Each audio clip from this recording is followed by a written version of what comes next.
Hello दोस्तों, BP education में आपका स्वागत है।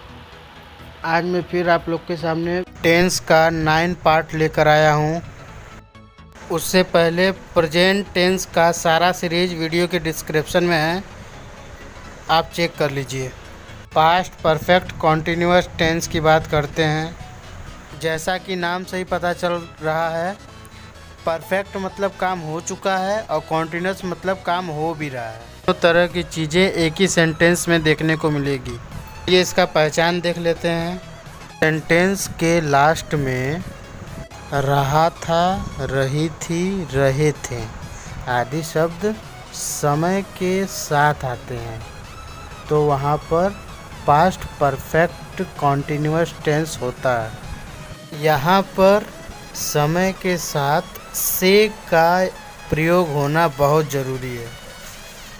से का प्रयोग होता है तभी सिंस और फॉर का यूज होता है। पॉइंट ऑफ टाइम के लिए सिंस का यूज होगा और ड्यूरेशन ऑफ टाइम के लिए फॉर का यूज होगा। मतलब कि निश्चित समय के लिए सिंस का प्रयोग होगा और अनिश्चित समय के लिए फॉर का प्रयोग होगा।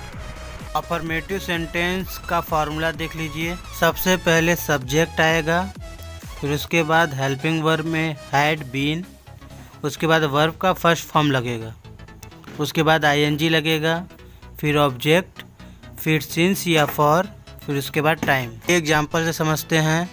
राकेश 2 घंटे से स्कूल जा रहा था, तो इसका हो जाएगा Rakesh had been going to school for 2 hours. यहाँ पर निश्चित समय नहीं है, इसीलिए यहाँ पर फॉर का यूज हुआ है। उसके बाद दूसरा एग्जाम्पल है, हम लोग 8 बजे से टहल रहे थे, तो इसका हो जाएगा we had been walking since 8 o'clock। इसमें निश्चित समय दिया गया है, इसलिए यहाँ पर सिंस लगेगा। चलिए निगेटिव सेंटेंस की बात करते हैं।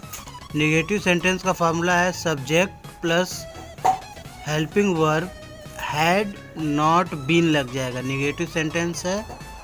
उसके बाद वर्ब का फर्स्ट फॉर्म, फिर उसमें आईएनजी ऐड हो जाएगा, फिर ऑब्जेक्ट, फिर सिंस या फॉर, उसके बाद टाइम। इसका भी एग्जाम्पल देख लीजिए। मनोज 2 घंटे से स्कूल नहीं जा रहा था, तो इसका हो जाएगा Manoj had not been going to school for 2 hours. उसके बाद दूसरा एग्जाम्पल है, वे लोग 8 बजे से नहीं दौड़ रहे थे, तो इसका हो जाएगा they had not been running since 8 o'clock। इतना समझ में आ गया। चलिए इंट्रोगेटिव सेंटेंस देख लेते हैं। जब WH पहले आए तो सबसे पहले हेल्पिंग वर्ब हैड लगेगा, फिर उसके बाद सब्जेक्ट हो जाएगा, सब्जेक्ट के बाद बीन लगाएंगे, फिर वर्ब का फर्स्ट फॉर्म, उसमें आईएनजी ऐड हो जाएगा, फिर ऑब्जेक्ट, फिर सिंस या फॉर, फिर टाइम। चलिए एग्जाम्पल से समझते हैं। क्या मनोज 2 घंटे से स्कूल जा रहा था, तो had Manoj been going to school for 2 hours. दूसरा एग्जाम्पल देख लीजिए। क्या वे लोग 8 बजे से नहीं दौड़ रहे थे, तो इसका हो जाएगा had they been running since 8 o'clock। आइए अब इंट्रोगेटिव सेंटेंस की बात करते हैं। जब क्वेश्चन वर्ड बीच में आएगा तब क्या करेंगे। सबसे पहले क्वेश्चन वर्ड पहले लिखा आएगा, उसके बाद हैड, उसके बाद सब्जेक्ट लगेगा, फिर बीन लगाएंगे, फिर वर्ब का फर्स्ट फॉर्म, फिर ING plus object plus since या फॉर प्लस टाइम। एग्जाम्पल देख लीजिए। राधा 2 जून से कहाँ घूम रही थी, तो where had Radha been walking since 2 June.